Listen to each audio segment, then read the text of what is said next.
இதற்கிடையிலே அமெரிக்க அதிபர் Donald Trump ASEAN மாநாட்டில் கலந்து கொள்வதற்கு மலேசியாவுக்கு சென்றிருக்கிறார்.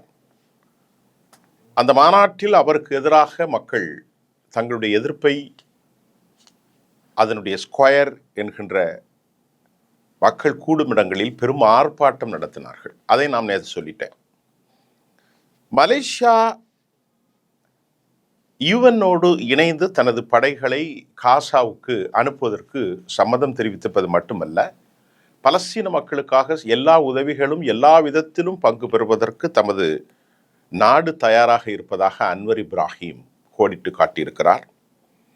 அவருடைய battle would work with OIC nation to stabilize the region அப்படிங்கிறத அவர் சொல்லியிருக்கிறார். இந்த கூட்டமைப்பு என்பது அரபு கூட்டமைப்பு, OIC என்பது ஆர்கனைசேஷன் ஆஃப் இஸ்லாமிக் கண்ட்ரி என்பதுதான் OIC. இந்த நிலையில் மலேசியா காசா மக்களுக்கு உதவுவது என்பது ஒரு பாசிட்டிவ் சிக்னல். ஆயுதம் இல்லாத மனிதநேய ஒரு மண்டலமாக அந்த இடத்தை மேற்படுத்த வேண்டும், அதற்காக நாங்கள் உழைக்கப் போகிறோம் என்கின்ற ஒரு பாசிட்டிவ் சிக்னல் மலேசியா.